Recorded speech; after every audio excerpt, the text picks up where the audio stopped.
esto es ACTI, tu podcast Fuera de lo común. Yo soy Corina. Yo soy María Emilia. yo soy Mariana. Soy Joseph. ¿Y ¿Y tú? señor quién es? Yo soy Efraín. Bienvenido, No. Efraín. Gracias. Esto es Acti. Muy bien. Muchas gracias por la invitación.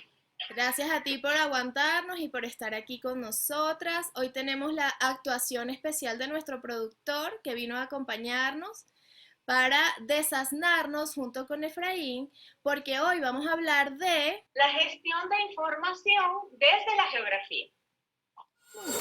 Bueno, primero que nada voy a empezar presentando a Efraín, que además es mi amigo de toda la vida, pues es licenciado en Geografía, egresado de la Universidad Central de Venezuela, tiene una maestría en Teledetección y Sistema de Información Geográfica y otra maestría en Estudios Territoriales y de la Población, mención Gestión Territorial, además de un currículo muy extenso. En este momento es profesor de la universidad, no recuerdo el nombre, pero es el profesor de la universidad, una universidad en México. Y bueno, nada, Efraín, bienvenido, repito, mi amigo de toda la vida, pues un experto en la materia que vamos a conversar hoy.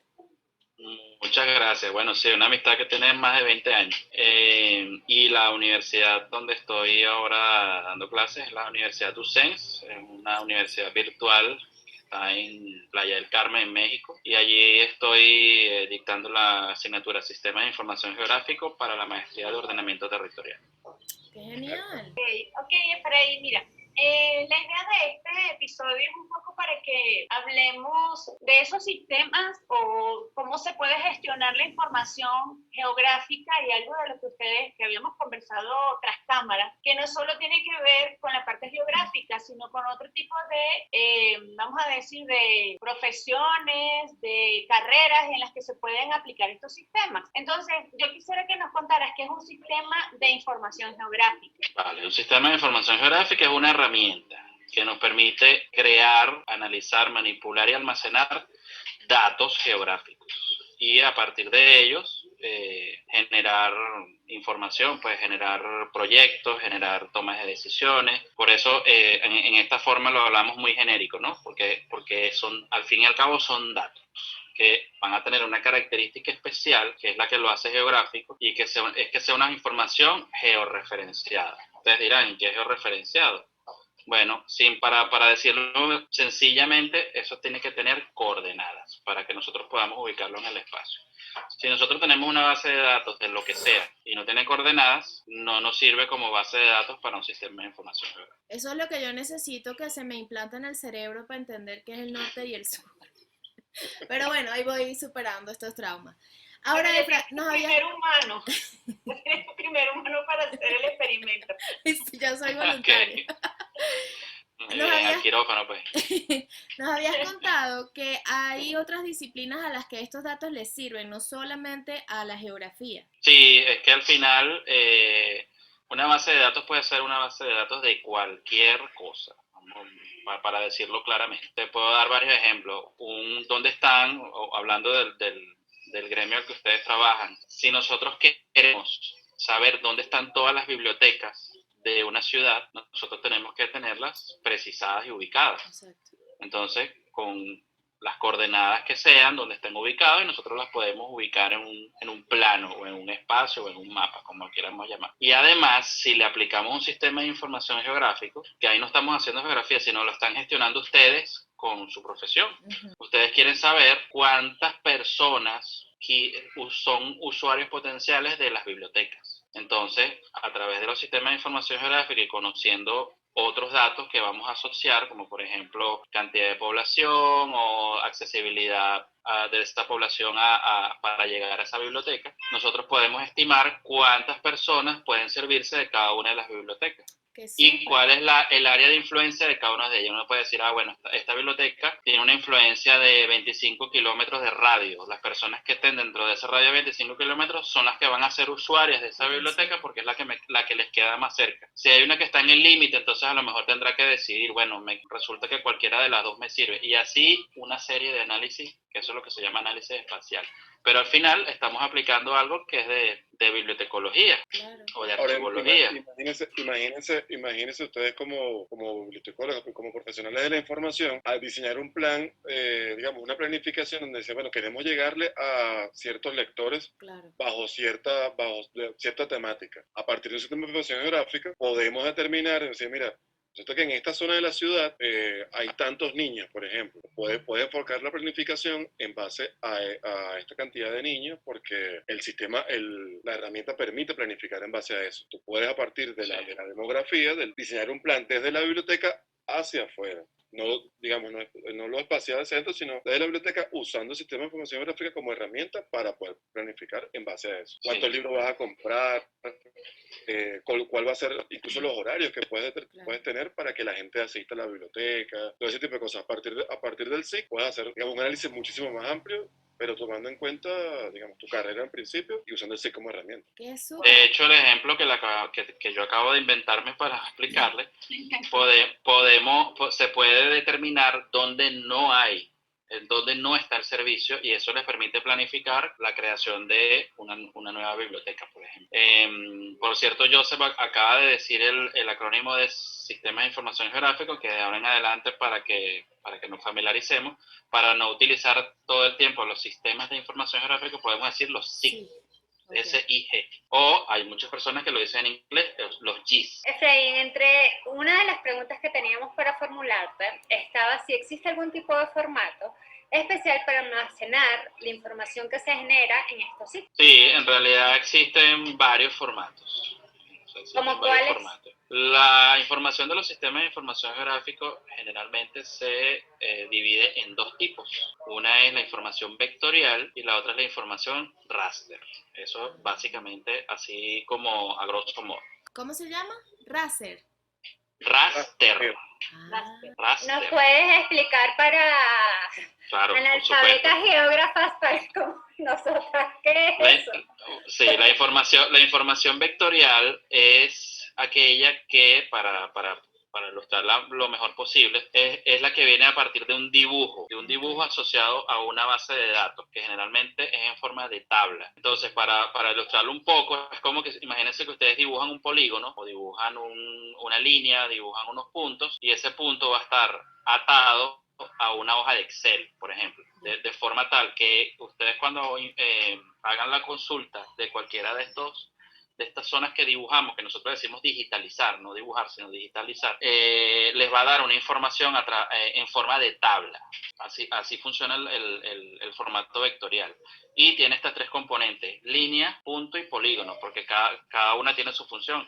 Si ustedes quieren almacenar, por ejemplo, dónde están todos los semáforos de una ciudad, los almacenan en una capa de puntos. Pero si por el contrario quieren dibujar las carreteras, lo hacen en forma de línea. Y si quieren dibujar el perímetro de la ciudad, lo dibujan en polígono. Entonces cada uno de estos va asociado con una base de datos. Ahora, el formato raster es aquel que está asociado a una imagen, es decir, a una fotografía, una imagen de satélite, un mapa escaneado, y que tiene como unidad el píxel, que lo habrán escuchado en algún momento, el píxel, porque estas imágenes están compuestas por filas y por columnas, a su vez por celdas, y dentro de esa celda hay un valor que es el píxel y está asociado a un color. Un poco complejo, pero de eso trata. Entonces, dependiendo de la forma que haya sido tomada esa imagen, la resolución, etcétera, etcétera, se tendrá ese valor y tendrá la resolución. Cuando hablamos de la resolución es como la calidad, pues la calidad de la información para que sea lo más visible posible. Entonces, en los sistemas de información gráficos se trabajan con las dos, se puede trabajar con una, con otra o con la combinación de ambas. Pregunto,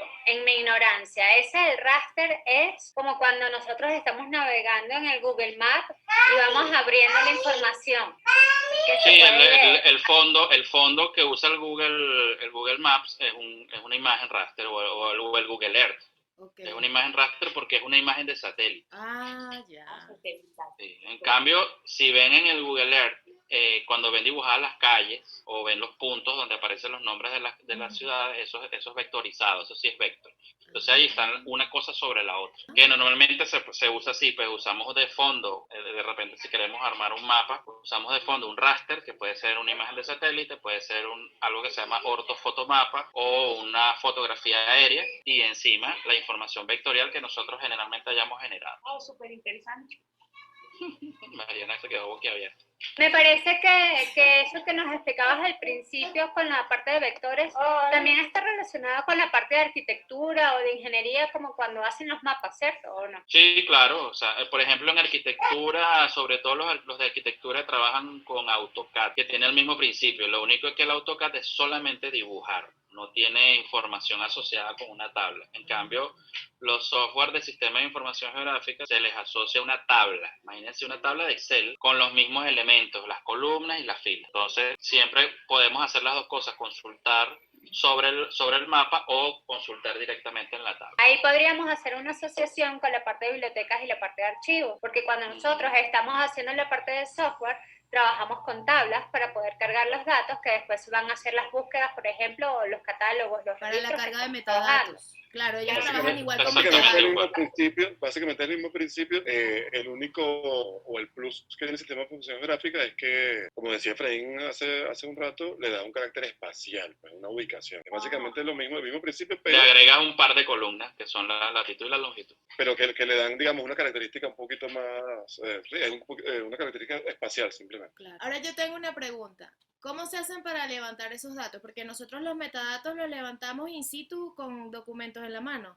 ¿Ustedes qué hacen? ¿Patean la calle? Sí, y con un GPS. Con el GPS se registran cada uno de lo que vayamos a registrar. Claro, te estoy hablando de la recolección de información más básica o la más sencilla para nosotros, ¿no? Esa es la primaria. Vamos con un GPS y tomamos los puntos. Pero por supuesto, con un satélite, por ejemplo, si está el satélite y toma la imagen, no necesitamos el GPS porque ya esta imagen viene con una referencia cartográfica asociada. Y lo que hacen es vectorizar. Bueno, es mucho más complejo. De todas maneras, ahorita, en el ejemplo que vamos a dar ahorita, en unos minutos, vamos a mostrar más o menos cómo funciona el sistema de información gráfica. Ah, ok. Es que digamos que tiene un abanico que puede ir desde lo más sencillo hasta lo más complejo para recolectar los datos. Porque además los datos pueden ser desde eso, que te vas con un GPS montado en tu bicicleta y, ay, mira, aquí acabo de ver, voy a levantar todos los semáforos, los picotes de basura, y como, no sé, tienes que levantar cuáles son todos los tipos de vegetación o hasta dónde llega una cuenca hidrográfica, o sea, eso se va complejizando. Un ejemplo de un sistema de la aplicación de un sistema de información gráfica para un uso distinto o amplio de lo que conversamos hace unos minutos es esta página que está aquí, que se la vamos a dejar en el enlace del video para que la visiten. Simplemente un mapa, digamos, inventado, pero que tiene a su vez una base de datos de libros y autores. Es bastante interesante, es una página bien bonita, la verdad que sí, y está cargada de mucha información, y está separada por temáticas de conocimiento. Están los clásicos de la literatura, religión, historia, educación, leyes y gobierno, noticias, poesías, por ejemplo, estos hobbies. Bueno, vamos a hacer zoom en novelas, es una especie de mapa mundi con la información, digamos, literaria, por decirlo de alguna manera. Entonces, bueno, hacemos zoom en novelas, hacemos clic en novelas y la aplicación va haciendo un zoom, una especie de mapa a partir de cada uno de los autores que están cargados. ¿Qué cosas tiene, qué lo hace, digamos, geográfico, o se nota que hay un uso de sistema de información gráfica? Más allá de que hay una cartografía digital que se puede observar y que obviamente es inventada, está la separación de los autores por temática y por nacionalidad incluso. Y le estás dando un carácter espacial a esto. Es básicamente el concepto que Efraín ha explicado desde que empezó el podcast, digamos, implementado, pero Mira, y fíjate un detalle donde está la dirección de la página. Ahí observamos la latitud y la longitud y el zoom, que ya son elementos que le dan el carácter cartográfico a eso. Tenemos una latitud y una longitud que, si bien no es, o sea, es como ficticia, pero en realidad está referida al plano de esa de esa imagen. Y el zoom es la escala. Tal La cual. escala, la escala en la que, si fíjate que cuando vayamos acercando, la escala va cambiando. Y bueno, acercando o alejando. Vamos a hacer zoom aquí en este autor que sé que a muchos les gusta. Ah, ya veo cómo el zoom va aumentando, ya estoy viendo. Y fíjense que el zoom va aumentando y va aumentando el detalle de cada una de las Ajá. islas de cada uno de los autores. Y el zoom de la parte superior de la URL también va aumentando. Que eso es un concepto que es muy importante dentro de los sistemas de información geográfica y la geografía en general, la escala, porque eso es lo que nos permite ver en detalle una información. Tal cual. Entonces, bueno, estamos aquí en la isla de Stephen King y podemos hacer zoom en estos elementos de puntos, que es lo que Efraín mencionaba hace unos minutos con respecto a la información que se puede cargar. Y fíjense que está todos los libros escritos por Stephen King. Vamos a hacer zoom, vamos a hacer clic en Doctor Sleep y se despliega una información que es la información que puede estar relacionada a la tabla de Excel que se mencionó hace rato, Claro. donde dice, mira, dónde fue creado, qué año fue creado el libro, Y es una breve sinopsis de la obra. una Está breve bueno eso. sinopsis. Y si hacemos clic en el libro, el enlace nos manda a donde... O sea, un de mayor detalle de la imagen Es. con Vamos a hacer el una música resumen del libro. en este El Resplandor de Shining, que también es algo famoso. Claro, aquí en este caso muestra es el año de la última publicación de ese libro en particular.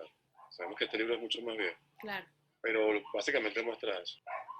Y quitamos zoom y podemos ir viendo, como les digo, cada una de las islas del conocimiento, por decirlo de alguna manera. Exacto. Sí. En Claro, Claro, materia- y que seguramente está configurado según qué tan cercano puede ser el tipo de literatura de un autor con respecto al otro, al me otro, imagino. claro. Tal cual, sí, básicamente está así con esa manera. Pues. Una temática de terror están más juntos que los de novelas románticas o ese tipo de cosas. Vamos a hacer otro ejemplo aquí otro zoom aquí en Hobbies. Fíjense también el detalle de las coordenadas que se van Ujú. mostrando en el mapa aquí, si lo ven. Sí. Esto a grandes rasgos demuestra cómo un sistema de gestión de información geográfica permite no solo plasmar la realidad, sino estos espacios ficticios vinculados también con otras disciplinas, en este caso el tema de la literatura. Y pudiéramos hacerlo con otras disciplinas más allá de la literatura o incluso más allá del plano real. Pudiésemos, me invento, ilustrar la Tierra Media, ¿cierto? Claro, Ya perfectamente. existe, Debe existirse, alguien debe haberlo hecho ya, o el de Games of Thrones, o cualquiera de esos, Exacto, los ya territorios. los deben haber hecho. Fíjense dos cosas ahí que sobresalen, ¿no? Una, los sistemas de información geográfica se le puede buscar un paralelismo con una máquina del tiempo. Les voy a explicar por qué. Porque nosotros con este sistema podemos reconstruir del pasado. Si nosotros utilizamos datos que son antiguos, vamos a suponer, tenemos la cartografía de... Pangea. sí, Pangea. Después de bastante atrás, pero vale. Es que ayer vi sí, un las programa de referencias y Pangea. tal. Sí, tienes ahí a Pangea y la montas en un SIG y empiezas y la puedes montar, lo reconstruyes. Pero después puedes hacer algo del presente, pues no sé, cuál es el estado actual de las bibliotecas de la ciudad, desde el punto de vista de gestión, de cuántos volúmenes tenemos, cuántos empleados tenemos, etcétera, etcétera. Pero también podemos proyectarnos a futuro, porque podemos hacer proyectos que querramos hacer. Exacto. Entonces, con los sistemas de información gráfica podemos hacer las tres cosas. O sea, es como, yo lo digo así, es como una especie de máquina del tiempo. Por otra parte, con las disciplinas, es que puede ser con lo que tú quieras. Por ejemplo, desde el punto de vista sanitario, se utilizan los sistemas de información geográfica, por ejemplo, para ver cómo es la evaluación del COVID-19, cuáles son las zonas donde actualmente hay mayores brotes y cómo gestionarlo, cuáles son los sitios del planeta donde no hay COVID o nos puede dar una explicación de por qué en ciertos lugares no hay tantos casos. Yeah. Pero también lo podemos utilizar en sociología, lo podemos utilizar en ingeniería. Por ejemplo, yo tengo mucha experiencia trabajando con biólogos Y, por ejemplo, un sistema que se intentó hacer, pero que al final por cuestiones de fondo no se terminaron, era la ubicación era como la distribución geográfica de ciertas especies de aves en la ciudad de Caracas.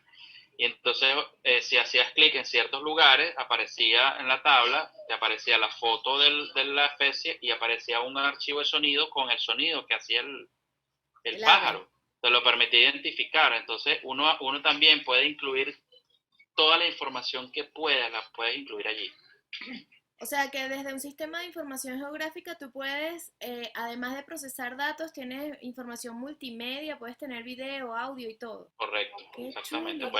Puedes poner gráficos, puedes poner tablas, porque al final es una herramienta de análisis. Lo importante y a lo que queremos llegar es que esto es una herramienta de análisis y que además nos permite tomar decisiones. Claro. Eso es el meollo de esto. Hay varias. El uso del software en particular es la parte, digamos, más compleja, porque necesitas tener un conocimiento un poco más amplio de temas cartográficos, más que geográficos. Porque la geografía la haces después, no cuando estás haciendo el mapa. La geografía la haces después. Entonces tienes que tener un poquito de conceptos cartográficos, pero hay software, tanto privativos como libres, que son bastante buenos. Efraín y yo hemos usado varios software a través de la vida profesional, por decirlo así. Si ellos recomendarían algún software como para experimentar, que la gente empiece a jugar con algo de eso. Sí, mira, algo que dijo Joseph, que además de tener estas nociones de cartografía, hay que tener ciertas también nociones de informática. Claro. Porque se utilizan otras cosas, como por ejemplo lenguaje SQL para hacer, ¿cómo se llama? Sí, las consultas, para hacer las consultas con condiciones, ¿no? Ajá. Yo me imagino que ustedes... Bueno. O sea, nosotros no lo usamos porque todo viene parametrizado, afortunadamente. Nosotros no hacemos consultas en SQL, sino ya todo está listo con las pantallitas for Dummies para que tú hagas la búsqueda y ya. Pero ustedes sí se tienen que meter un puñal de programación y manejar un poco más de código y exactamente. eso. Ajá. A ver, mira, yo en este momento que estoy justamente metido en el mundo de dar clases online, estoy utilizando los dos software que son los más utilizados, el privativo y el libre. Entonces el privativo es el ArcGIS, que desde hace, no sé, por lo menos unos 10 años, creo que no tiene rival, porque es un software súper robusto con un montón de funciones que, bueno, yo no me lo conozco todo. Yo creo que Joseph tampoco. O sea, tiene muchísimas cosas que... Incluso hay cosas que se nos ocurren. Oye, ¿cómo será que si yo me invento esto, resulta que sí, ya existe la función para hacer eso? Entonces, si uno investiga, mira, ya tenemos esta en la barra de herramientas. Y en el software libre está uno que se llama QGIS, que ese, bueno, yo creo que está difundido en todo el planeta y además es muy bueno. Tiene una particularidad muy buena, que es que al ser software libre permite que los usuarios incorporen funciones nuevas. Claro. Usuarios que tengan conocimientos de programación y que quieran resolver problemas en particular que sean comunes, se agregan esas funciones y entonces eso enriquece el programa. Entonces llega un momento que puedes hacer casi que cualquier cosa con el software. Muchos son muy experimentales, pero resuelven los problemas. Entonces ya estamos al punto, por ejemplo, como te le puedo dar ejemplos que yo he hecho, que es que yo utilizo el sistema de información geográfico, utilizo el software para digitalizar, para generar información nueva y después para hacer una publicación web, de manera que eso se consulte desde un visor cartográfico vía web, por ejemplo. Y eso lo podemos hacer con el QGIS. Con el ArcGIS también, pero con el QGIS se hace sencillo y se hace de manera que todo el mundo pueda tener acceso a él. Claro, porque es el software libre. Sí, exactamente. Mira, para concluir, yo esto no tiene nada que ver, pero es un valor agregado a la sociedad. Por favor, explíqueme la diferencia entre clima y tiempo, gracias. Excelente. Yo voy a hacer un post en mi cuenta de Instagram de eso, porque tenemos ese problema en la sociedad. Quiero que me definan, por favor, para cerrar y como un aporte extra de este podcast al mundo, ¿qué diferencia hay entre clima y tiempo? Es la condición, es una condición que permanece por años, por muchísimos años, 30, 40 años, es un clima, y se divide por diferentes tipos, templado, tropical, lluvioso, no sé qué, ese es el clima. ¿Y el tiempo? El tiempo es diario, o sea, está lluvioso, hoy va a haber precipitaciones, o sea, lo que vemos en el estado del tiempo de la televisión. Bueno, y hoy va a haber un tiempo nuboso, va a haber precipitaciones a lo largo del día, o va a haber nevada, o estamos en un momento de sequía, no sé qué, o sea, son las condiciones meteorológicas del momento. Ajá. El clima, como dijo Joseph, es la suma de todo eso durante por lo menos 30, 40 años y que definen la identidad de un espacio desde ese punto de vista. Es decir, si decimos los llanos, ¿cómo es el clima de los llanos? No va a decir, bueno, es lluvioso, no, sino que va a decir que el clima de los llanos es un clima húmedo, porque ¿cómo se llama? Involucran muchas características, no solamente la lluvia, sino la evaporación, la radiación, la humedad, etcétera, etcétera. Entonces, la definición de clima de un lugar generalmente es como complejo, un palabrón así larguísimo, clima húmedo de sabana, tropical, siempre verde. Exacto. O sea, como un consejo general, les digo, nunca le digan a un geógrafo, ¡ay, qué feo clima que hace! No. Ay, este clima está para quedarse en la casa empiernado. No, señor, nada de eso. No lo hagan, no lo hagan. Porque van a estar enfermados 30, 40 años. Exactamente. Gracias por todo, Efraín. Ha sido un gusto tenerte hoy aquí. Gracias, Joseph, por acompañarnos hoy en la cara, pues, para que te veamos, porque siempre estás con nosotros en Alma y Espíritu. De verdad ha sido muy enriquecedor tu intervención y espectacular lo que vimos que se puede lograr y lo que hemos proyectado que queremos hacer además. Gracias Por a las ustedes por la nuevas ideas, invitación. gracias. Que se repita. Que se repita pronto, por favor. Gracias. Suscríbanse, por favor. Suscríbanse. Efraín, si no te has suscrito, suscríbete a partir de hoy. Perfecto, me suscribiré. Lo logramos. Este espacio es patrocinado por Dognos, el conocimiento es nuestro negocio. El Rey Pernil, el mejor sándwich de Quito. Y alguito más, mi besi. Atelier hecho a mano.